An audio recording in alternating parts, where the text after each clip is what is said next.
Hello students, welcome to Financial Management class. In the previous classes we studied capital structure, optimum capital structure and various types of leverage analysis. So related to that, today we are going to see what is EBIT EPS analysis.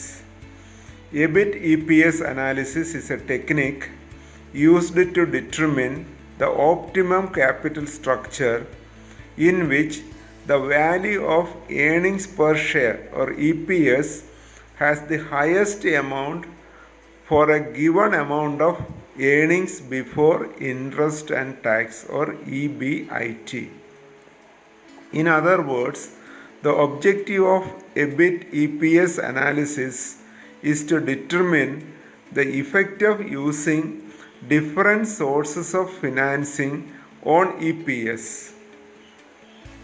It involves the comparisons of alternative methods of financing under various alternative financing proposals. So, EBIT EPS analysis is a technique to find out optimum capital structure. Capital structure we know is a mix of owners fund or shareholders fund and debt fund. So the objective of EBIT EPS analysis is to determine the effect of these various combinations of debt and equity capital in such a way to get a maximum EPS for given operating profit. അതായത് EBIT E P S analysis ഉപയോഗിക്കുന്നത് optimum capital structure കണ്ടുപിടിക്കുന്നതിന് വേണ്ടിയിട്ടാണ്. So capital form ചെയ്യുമ്പോൾ നമുക്ക് പല കോമ്പിനേഷനിലും fund കണ്ടെത്താൻ സാധിക്കും. Combination ഉദ്ദേശിക്കുന്നത് equity capital മാത്രമാകാം, അതല്ല പ്രിഫറൻസ് ഷെയർ ക്യാപിറ്റലും ഇക്വിറ്റി ക്യാപിറ്റലും ആകാം, ഇക്വിറ്റി ക്യാപിറ്റലും ഡെപ്റ്റ് ക്യാപിറ്റൽ ആയിട്ടുള്ള ഡിബഞ്ചർ ഉപയോഗിച്ചുകൊണ്ടാകാം. ഇങ്ങനെ പല മിക്സ് ഉപയോഗിച്ച് നമുക്ക് ക്യാപിറ്റൽ റേസ് ചെയ്യാൻ സാധിക്കും. അങ്ങനെ ചെയ്യുമ്പോൾ കമ്പനിയുടെ ഓപ്പറേറ്റിംഗ് പ്രോഫിറ്റിൽ ഏത് ലെവലിലാണ് മാക്സിമം ഇ പി എസ് ലഭിക്കുക. E P S means earnings per share, ഒരു ഷെയറിന് ലഭിക്കുന്ന പ്രോഫിറ്റിൻ്റെ ഭാഗം, അതിനാണ് ഇ പി എസ് എന്ന് പറയുന്നത്. അത് മാക്സിമൈസ് ചെയ്യുന്ന ക്യാപിറ്റൽ സ്ട്രക്ചർ ഏതാണെന്ന് കണ്ടുപിടിക്കുന്ന അനാലിസിസിനെയാണ് EBIT E P S analysis എന്ന് പറയുന്നത്. A firm may raise funds in either of the following alternatives. അപ്പോൾ ക്യാപിറ്റൽ സ്ട്രക്ചറിൽ ഡിഫറെൻറ്റ് ഫോംസ് ആണ് പറയുന്നത്. ഒന്നാമത്തെ form exclusive use of equity capital, equity മാത്രം ഉപയോഗിക്കുന്നുള്ളൂ. സെക്കൻഡ്, എക്സ്ക്ലൂസീവ് യൂസ് ഓഫ് ഡെപ്റ്റ് ക്യാപിറ്റൽ. ക്യാപിറ്റൽ സ്ട്രക്ചറിൽ ഒരു സോഴ്സ് മാത്രമേ ഉള്ളൂ, ദാറ്റ് ഈസ് ഡെപ്റ്റ് ക്യാപിറ്റൽ അല്ലെങ്കിൽ ഡിബഞ്ചേഴ്സ്. വേരിയസ് കോമ്പിനേഷൻ ഓഫ് ഡെപ്റ്റ് ആൻഡ് ഇക്വിറ്റി ക്യാപിറ്റൽ. മൂന്നാമത്തെ രീതി എന്ന് പറയുന്നത് മിക്സ് ഓഫ് ഡെപ്റ്റ് capital and equity capital. Fourth, various combination of ഡെപ്റ്റ്, equity and preference capital. അങ്ങനെ 3 തരത്തിലുള്ള സോഴ്സിൻ്റെ മിക്സ് ആയിട്ടുള്ള ഒരു ക്യാപിറ്റൽ സ്ട്രക്ചർ. അങ്ങനെ ഇതിൽ ഈ 4 ഓപ്ഷൻ ഏത് ഓപ്ഷൻ വേണമെങ്കിലും ഒരു കമ്പനിക്ക് സ്വീകരിക്കാവുന്നതാണ്. പക്ഷേ കമ്പനിയുടെ ഒബ്ജക്റ്റീവ് എന്ന് പറയുന്നത് മാക്സിമൈസ് ഷെയർ ഹോൾഡേഴ്സ് വെൽത്താണ്. അപ്പോൾ അവിടെ വെൽത്ത് ഇൻക്രീസ് ചെയ്യണമെന്നുണ്ടെങ്കിൽ ഷെയർ ഹോൾഡേഴ്സിന് കിട്ടുന്ന പ്രോഫിറ്റ് മാക്സിമം ആയിരിക്കണം. അതെങ്ങനെയാണ് എന്ന് കാൽക്കുലേറ്റ് ചെയ്യുന്ന ഒരു അനാലിസിസിനാണ് EBIT E P S analysis എന്ന് പറയുന്നത്. Let us see an example. A company is contemplating to raise fund of rupees 20 lakh for setting up a project. The company expects EBIT of 8 lakh from the project. ഈ തന്നിരിക്കുന്ന situation ഇതാണ്. കമ്പനിക്ക് പുതിയൊരു project start ചെയ്യണമെങ്കിൽ 20 lakh rupees ക്യാപിറ്റലായിട്ട് ആവശ്യമുണ്ട്. അങ്ങനെ 20 lakh rupees invest ചെയ്ത് ഈ പ്രോജക്റ്റ് അല്ലെങ്കിൽ ഈ ബിസിനസ് സ്റ്റാർട്ട് ചെയ്താൽ അതിന് ലഭിക്കാവുന്ന വാർഷിക പ്രോഫിറ്റ് അല്ലെങ്കിൽ ലാഭം, ഓപ്പറേറ്റിംഗ് പ്രോഫിറ്റ് എന്ന് പറയുന്നത്, അതായത് EBIT 8 lakhs ആണ്. അപ്പോൾ ഈ 8 lakhsൽ ഏത് രീതിയിലുള്ള ക്യാപിറ്റൽ സ്ട്രക്ചറാണ് മാക്സിമം EPS ലഭിക്കുക എന്നുള്ളതാണ് ഈ പ്രോബ്ലം കൊണ്ട് ഉദ്ദേശിക്കുന്നത്. അതിന് 4 different type of capital structure തന്നിട്ടുണ്ട്. ആദ്യത്തെ A, to raise 20 lakh by way of equity shares of ₹10 each. അതായത് 20 lakhും ഇക്വിറ്റി ക്യാപിറ്റലിലൂടെ തന്നെ സമാഹരിക്കുന്നു. To raise ₹10 lakh by way of equity shares and 10 lakh divided by way of debt at 10%. രണ്ടാമത്തെ option എന്ന് പറയുന്നത് 50% of capital, അതായത് 10 lakh rupees equity shares issue ചെയ്തുകൊണ്ടും remaining 10 lakhs debentures, അതായത് ഡെപ്റ്റ് ക്യാപിറ്റലായിട്ടും കൊണ്ടുവരുന്നു.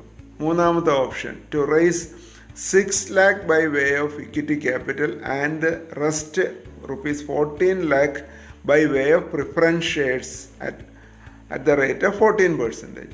അതായത് മൂന്നാമത്തെ ക്യാപിറ്റൽ സ്ട്രക്ചറിൽ 6 ലക്ഷം രൂപ ഇക്വിറ്റി ക്യാപിറ്റൽ മൂലവും ബാലൻസ് 14 lakh പ്രിഫറൻസ് ഷെയർസിൻ്റെ രൂപത്തിലാണ്. അതിൽ ആ പ്രിഫറൻസ് ഷെയർസിന് നൽകേണ്ടി വരുന്ന, പ്രിഫറൻസ് ഷെയർ ഹോൾഡേഴ്സിന് നൽകേണ്ടി വരുന്ന ഡിവിഡൻഡ് ഓരോ വർഷവും ലാഭത്തിൻ്റെ 14%. അതാണ് മൂന്നാമത്തെ ക്യാപിറ്റൽ സ്ട്രക്ചർ. നാലാമത്തെ ക്യാപിറ്റൽ സ്ട്രക്ചർ എന്ന് പറയുന്നത് 6 lakh by equity shares, 6 lakh by 10% debt and 8 lakh by 14% preference shares. നാലാമത്തെ ക്യാപിറ്റൽ സ്ട്രക്ചറിൽ ഇക്വിറ്റി ഷെയർ ക്യാപിറ്റലുണ്ട്, ഡെപ്റ്റ് ക്യാപിറ്റലുണ്ട്, പ്രിഫറൻസ് ഷെയർ ക്യാപിറ്റലുണ്ട്. The company is in 60% tax bracket. അതായത് കമ്പനി ഗവൺമെൻറ് നൽകേണ്ട കോർപ്പറേറ്റ് ടാക്സ് റേറ്റ് എന്ന് പറയുന്നത് 60%. ലാഭത്തിൻ്റെ 60% ടാക്സ് ആയിട്ട് നൽകണം. ആ സിറ്റുവേഷനിൽ ഏതായിരിക്കും best option of this capital structure? ഇവിടെ EBIT EPS അനാലിസിസ് ആണ് ഉപയോഗിക്കുന്നത്. ഒരു ടേബിളിൻ്റെ ഫോമിൽ ആ സൊല്യൂഷൻ കണ്ടുപിടിച്ചിട്ടുണ്ട്. EBIT എന്ന് പറയുന്നത് ഇവിടെ 4 ഓപ്ഷൻ ABCD എന്ന് കാണിച്ചിട്ടുണ്ട്. കമ്പനിയുടെ ഓപ്പറേറ്റിംഗ് പ്രോഫിറ്റ് ആയിട്ടുള്ള EBIT എന്ന് പറയുന്നത് എല്ലായ്പ്പോഴും 8 lakhs തന്നെയാണ്. അവിടെ നിന്നിട്ട് ഏണിങ്സ് പെർ ഷെയർ കാൽക്കുലേറ്റ് ചെയ്യുന്നതാണ് ഈ ടേബിളിൽ കാണിച്ചിരിക്കുന്നത്. ആദ്യത്തെ ഓപ്ഷനിൽ ഇക്വിറ്റി മാത്രമേ ഉള്ളൂ, അതുകൊണ്ട് ഇൻട്രസ്റ്റ് ഒന്നുമില്ല. രണ്ടാമത്തെ ഓപ്ഷനിൽ 1 lakh ഇൻട്രസ്റ്റ് കൊടുക്കേണ്ടി വരുന്നുണ്ട്, കാര്യം അതിൽ ഡെപ്റ്റ് ക്യാപിറ്റൽ ഉണ്ടായിരുന്നു. മൂന്നാമത്തെ ഓപ്ഷനിലും ഡെപ്റ്റ് ക്യാപിറ്റൽ ഇല്ലാത്തതുകൊണ്ട് ഇൻട്രസ്റ്റ് ഇല്ല. നാലാമത്തെ ഓപ്ഷനിൽ ഡെപ്റ്റ് ക്യാപിറ്റൽ ഉണ്ട്, അതിൻ്റെ ഇൻട്രസ്റ്റ് ആണ് ₹60,000. അപ്പോൾ ഈ ഇൻട്രസ്റ്റ് കുറയ്ക്കുമ്പോഴാണ് നമുക്ക് എന്ത് കിട്ടുന്നത്? EBIT minus interest is EBT, that is earnings before tax. അത് 4 ഓപ്ഷനിലും കാൽക്കുലേറ്റ് ചെയ്യുന്നു. ഇതിൽ നിന്നാണ് ടാക്സ് 60% ടാക്സ് മൈനസ് ചെയ്യുന്നു, അതായത് സബ്ട്രാക്ട് ചെയ്യുന്നു. അപ്പോൾ നമുക്ക് പ്രോഫിറ്റ് ആഫ്റ്റർ ടാക്സ് അല്ലെങ്കിൽ EAT, ഏണിങ്സ് ആഫ്റ്റർ ടാക്സ് കിട്ടും. ഇതിനാണ് നെറ്റ് പ്രോഫിറ്റ് എന്ന് പറയുന്നത്. 4 ഓപ്ഷനിൽ നമുക്ക് നെറ്റ് പ്രോഫിറ്റ് കാൽക്കുലേറ്റ് ചെയ്യാൻ സാധിക്കുന്നുണ്ട്. ഈ നെറ്റ് പ്രോഫിറ്റിൽ നിന്നാണ് ഇനി പ്രിഫറൻസ് ഷെയർ ഹോൾഡേഴ്സിന് ഡിവിഡൻഡ് കൊടുക്കേണ്ടത്. അപ്പോൾ പ്രിഫറൻസ് ഷെയർസ് വരുന്നത് മൂന്നാമത്തെ ക്യാപിറ്റൽ സ്ട്രക്ചറിലും നാലാമത്തെ ക്യാപിറ്റൽ സ്ട്രക്ചറുമാണ്. 14% ആണ് പ്രോഫിറ്റിൻ്റെ 14%. 1,96,000 1,12,000 ഈ പ്രിഫറൻസ് ഷെയർ ഹോൾഡേഴ്സിന് ഡിവിഡൻഡായിട്ട് നൽകുന്നത്. അതും സബ്ട്രാക്ട് ചെയ്യുമ്പോൾ കിട്ടുന്നതാണ് ഇക്വിറ്റി ഷെയർ ഹോൾഡേഴ്സിൻ്റെ പ്രോഫിറ്റ് എന്ന് പറയുന്നത്. അപ്പം ഇക്വിറ്റി ഷെയർ ഹോൾഡേഴ്സിന് ഫസ്റ്റ് ഓപ്ഷനിൽ പ്രിഫറൻസ് ഷെയർ ഇല്ല, അതുകൊണ്ട് ടോട്ടൽ പ്രോഫിറ്റ് ഇക്വിറ്റിക്ക് തന്നെ കിട്ടും. രണ്ടാമത്തെ കേസിൽ 22,80,000, മൂന്നാമത് 1,24,000, നാലാമത്തെ ഓപ്ഷനിൽ 1,84,000. ഇനി ഓരോ കേസിലും നമ്പർ ഓഫ് ഷെയർസ് കാൽക്കുലേറ്റ് ചെയ്യാൻ പറ്റും. കാര്യം ഇക്വിറ്റി ഷെയർസ് ഓഫ് ₹10 ഈച്ച് എന്നാണ്, അതായത് ഒരു ഷെയറിൻ്റെ വില 10 ആണ്. അപ്പോൾ ടോട്ടൽ ഇക്വിറ്റി ക്യാപിറ്റലിന് 10 കൊണ്ട് ഡിവൈഡ് ചെയ്തിട്ടാണ് ഇവിടെ നമ്പർ ഓഫ് ഇക്വിറ്റി ഷെയർസ് കണ്ടുപിടിച്ചിട്ടുള്ളത്. അപ്പം earnings for equity share holders divided by number of equity shares, അത് ഡിവൈഡ് ചെയ്യുമ്പോഴാണ് നമുക്ക് EPS ലഭിക്കുന്നത്. അങ്ങനെ EPS നോക്കാം. First option 1.6, second option 2.8, third option 2.06, fourth option 3.06. അപ്പോൾ ഇതാണ് എബിറ്റ് EPS അനാലിസിസിലൂടെ നമ്മൾ EPS കണ്ടുപിടിച്ചിരിക്കുന്നു. ഇതിൽ മാക്സിമം EPS കിട്ടുന്നത് ഓപ്ഷൻ ഡിയിലാണ്. എബിറ്റ് സെയിം ആണ്, ഓപ്പറേറ്റിംഗ് പ്രോഫിറ്റ് സെയിം ആണെങ്കിലും ഷെയർ ഹോൾഡേഴ്സിന് കിട്ടുന്ന ഒരു ഷെയറിന് മുകളിൽ ലഭിക്കുന്ന ലാഭം 3.067, അത് നാലാമത്തെ ഓപ്ഷനാണ്. അപ്പോൾ option D is the best as EPS is the maximum. So this is how we analyze capital structure using EBIT EPS analysis to find out optimum capital structure. Advantages of EBIT EPS analysis. First advantage, financial planning.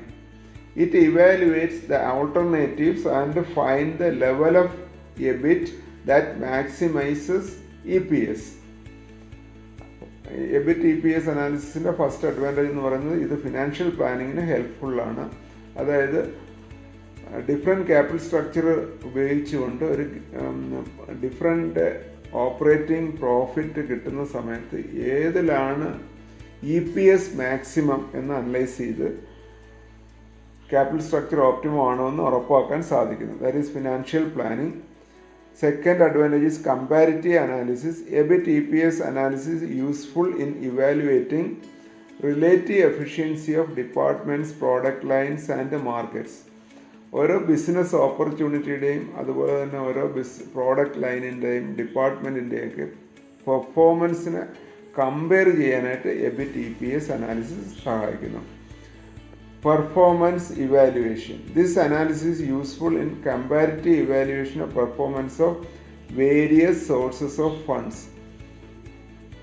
അതായത് equity capital അല്ലെങ്കിൽ ഡെപ്റ്റ് capital, ഈ capital ഏത് രീതിയിൽ പ്രോഫിറ്റബിളായിട്ട് ഉപയോഗിക്കാൻ കഴിയുന്നുണ്ട്, അല്ലെങ്കിൽ ഏത് സിറ്റുവേഷനിലാണ് ഡിഫറെൻറ്റ് മിക്സ് ഓഫ് ഡെപ്റ്റ് ആൻഡ് ഇക്വിറ്റി ക്യാപിറ്റൽ കമ്പനിയുടെ വെൽത്ത് മാക്സിമൈസ് ചെയ്യാൻ സഹായിക്കുന്നു. ഇതാണ് performance evaluation. Next advantage, determining optimum mix. EBIT EPS analysis is advantageous in selecting optimum mix of debt and equity. അതായത് ഓപ്റ്റിമം ക്യാപിറ്റൽ സ്ട്രക്ചർ കണ്ടുപിടിക്കാനായിട്ട് സഹായിക്കുന്നു. ഇതാണ് 4 advantages: financial planning, comparative analysis, performance evaluation and determining optimum mix. അതേസമയം EBIT EPSൽ disadvantages ഉണ്ട്. Limitations of EBIT EPS analysis: no consideration for risk. Leverage increases the level of risk but this technique ignores risk factor. Capital structure ഡെപ്റ്റ് കൊണ്ടുവരുമ്പോൾ risk ഉണ്ട്. ആ risk എത്രത്തോളം ഉണ്ടെന്നുള്ള ഒരു ആസ്പെക്റ്റ് ഈ അനാലിസിസിൽ കൺസിഡർ ചെയ്യുന്നില്ല. No consideration of risk is the first disadvantage. Second one, contradictory results. The comparison becomes difficult if the number of alternatives increase and sometimes it gives erroneous result.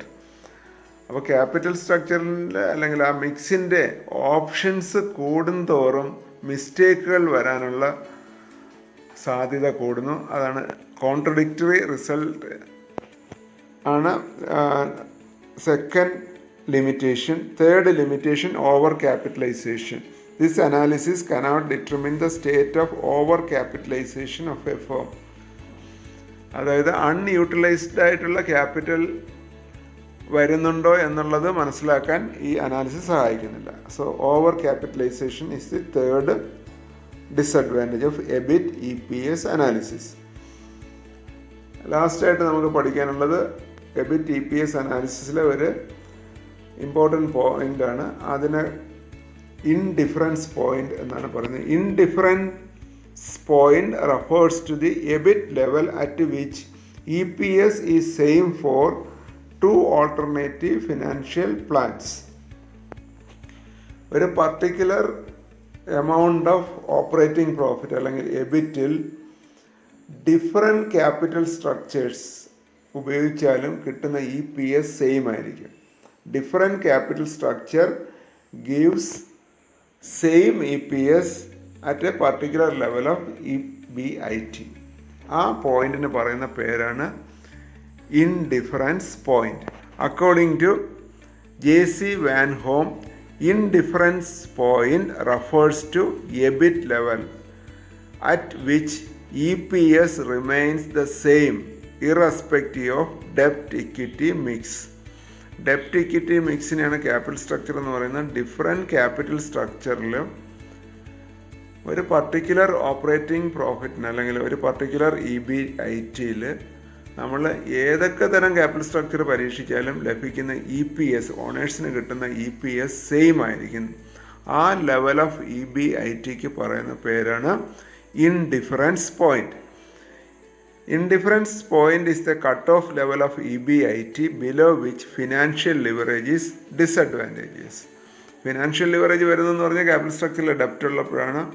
Indifference പോയിന്റിനേക്കാൾ കുറഞ്ഞ operating profit ആണെന്നുണ്ടെങ്കിൽ financial leverage unfavourable ആയിരിക്കും. അതായത് interest നൽകാനുള്ള profit പോലും ലഭിക്കുന്നില്ല എന്നുള്ള കണ്ടീഷനാണ്. Financial leverage will be favorable beyond the indifference level of EBIT. Indifference level കഴിഞ്ഞതിന് ശേഷം അതിനേക്കാൾ കൂടിയ EBIT ആണെന്നുണ്ടെങ്കിൽ ഫിനാൻഷ്യൽ ലിവറേജ് ഫേവറബിൾ ആയിരിക്കും. If the expected EBIT is less than the indifference point, then financial planners will opt for equity for financing the project. അപ്പോൾ indifference പോയിന്റിൻ്റെ importance ഇതാണ്. കമ്പനിയുടെ പ്രോഫിറ്റിൻ്റെ ലെവൽ എന്ന് പറയുന്ന ഇൻഡിഫറൻസ് പോയിന്റിനേക്കാൾ കുറവാണെന്നുണ്ടെങ്കിൽ ക്യാപിറ്റൽ ഇക്വിറ്റി സോഴ്സിലൂടെ മാത്രമേ കൊണ്ടുവരാൻ കഴിയുകയുള്ളൂ. That is the importance of indifference point.